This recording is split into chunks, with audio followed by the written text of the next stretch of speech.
So to start this off, we're going to play a little game. It's not really a game, and it's not going to be that much fun, I don't think, but we'll pretend it's a game and we'll pretend it's fun.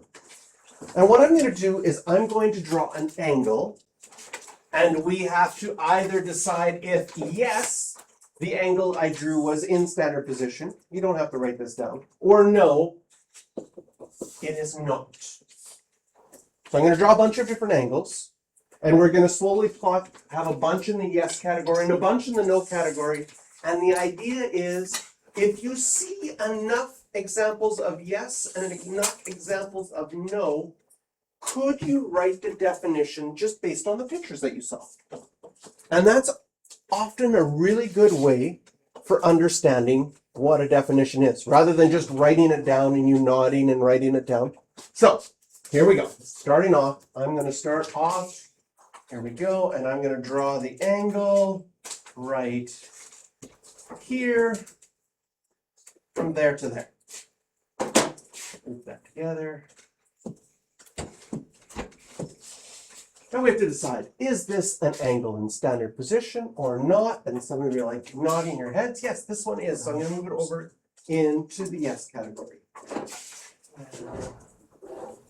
I'm going to draw this one.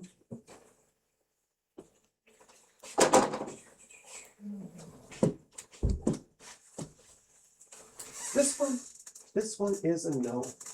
Okay, make it smaller.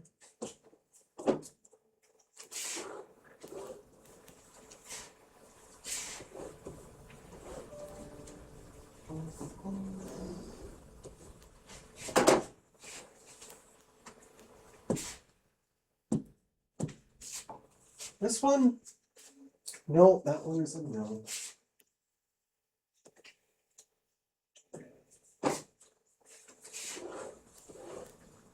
How about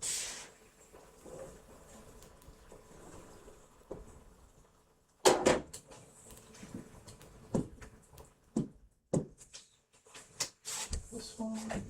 This one is in standard position.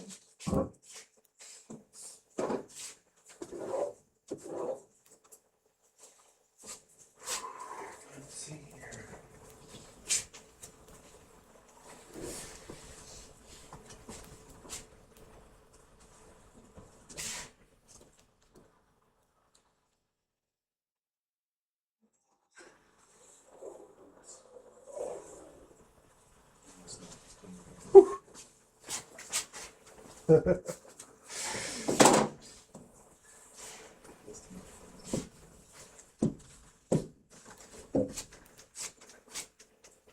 Yes or no?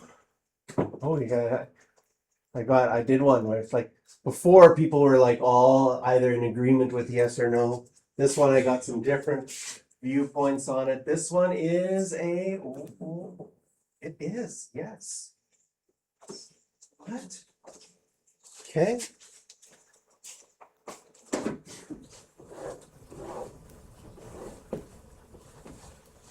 Oh, I kind of did that one.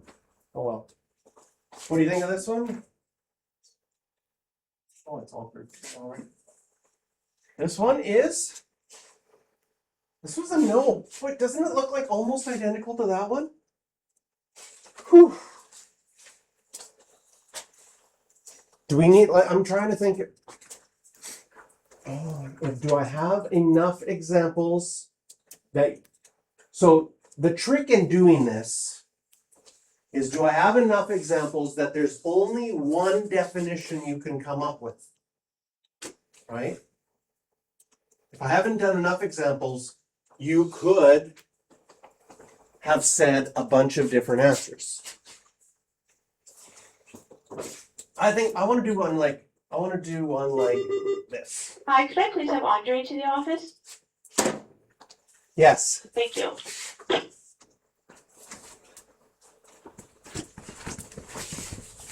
I want to do this one. This one is a yes or no. That is a yes. Okay. So sometimes, like after these first two examples that I gave, you might think it has to go around What direction? That would be counterclockwise. But I just made one go clockwise and it's also in standard position. So do we feel like we have enough examples to write a definition? What makes an angle in standard position? What's the key thing for it? So I start my definition.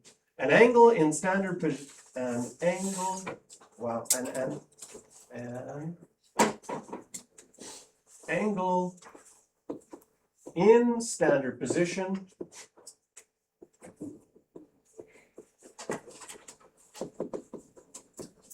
how do we define it? How do we describe an angle in standard position? What's the key thing that these ones have that those ones do not? It originates from the positive axis. So I'm going to go starts because originates sounds hard to spell. Starts on. Oh.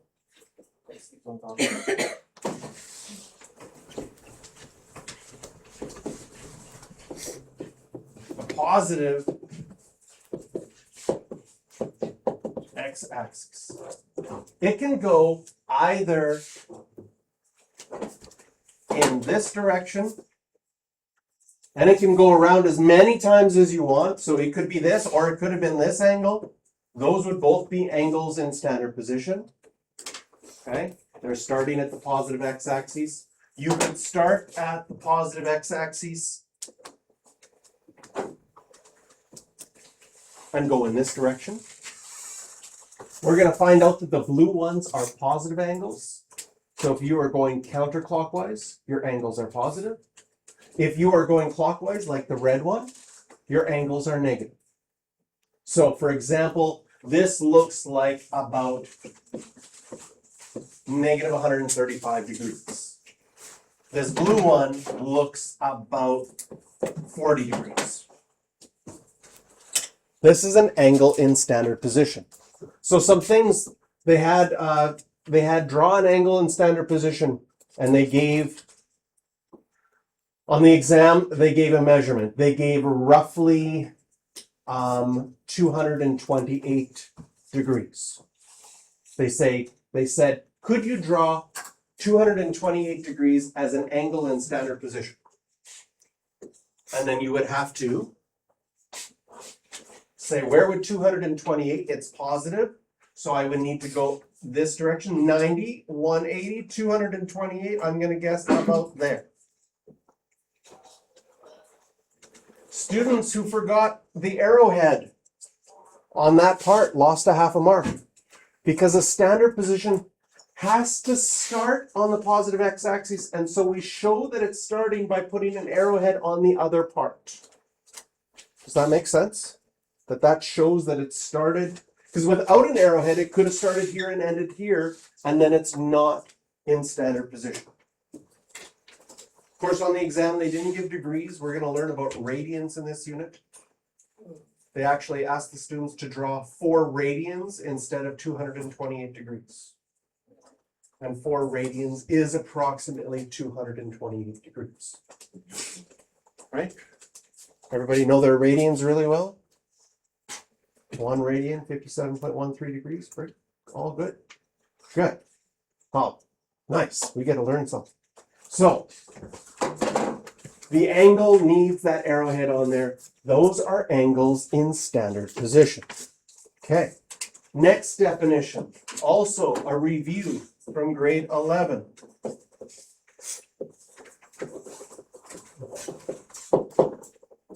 A reference angle.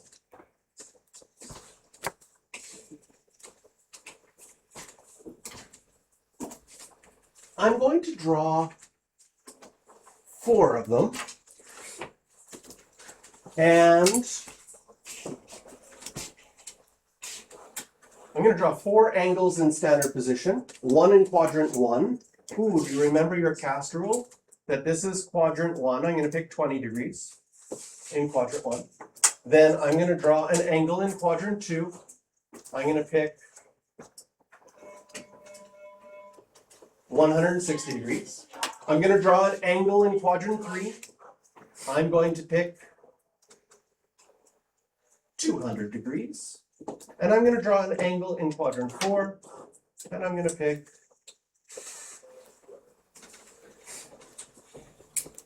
340 degrees.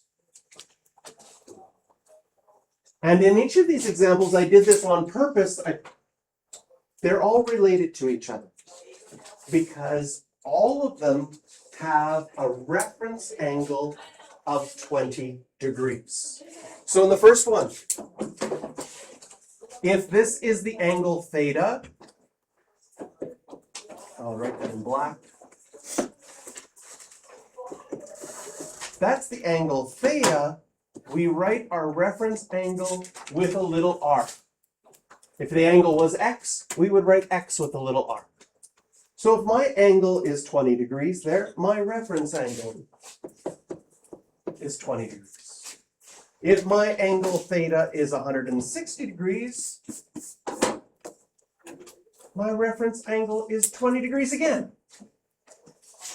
In fact, all of these examples, I chose them on purpose so that if these are each of my thetas, each of my reference angles is 20 degrees. Now the danger in the example is you might think, oh, does that mean reference angles are always 20 degrees? No.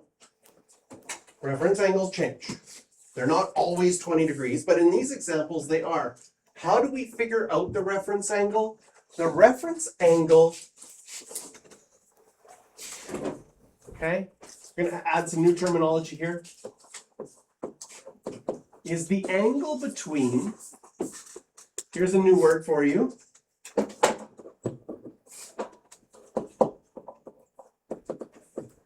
the terminal arm. So on an angle where an angle ends is called the terminal, or terminal means end. The terminal arm is where the angle ends. So this angle ends in quadrant 1, and this is the terminal arm.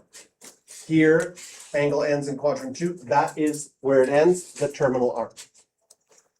So reference angle is the angle between the terminal arm and the nearest x-axis.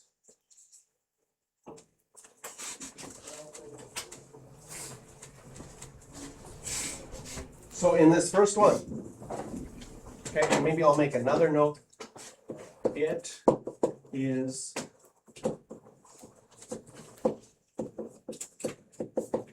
reference angle is always positive.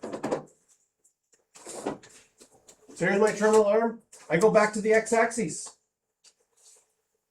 Do you see that that angle is 20 degrees? How would you figure it out in this one? I go from my terminal arm back to the x-axis. I told you it's 20, but if I didn't tell you, how would you figure it out? Just guess. Guess 20. 180 is all the way.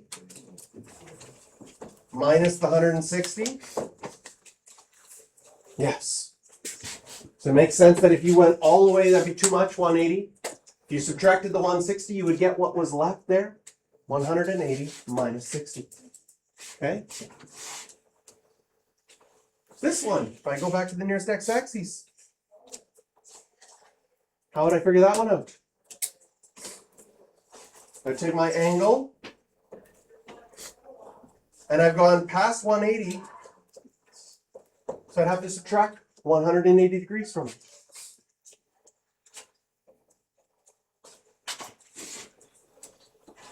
Okay. And this one would be this angle. Does it make sense that you could do 360 degrees is all the way around? If you subtracted 340, you'd find out what was left and get 20 degrees. All right, so we will continue with these definitions tomorrow.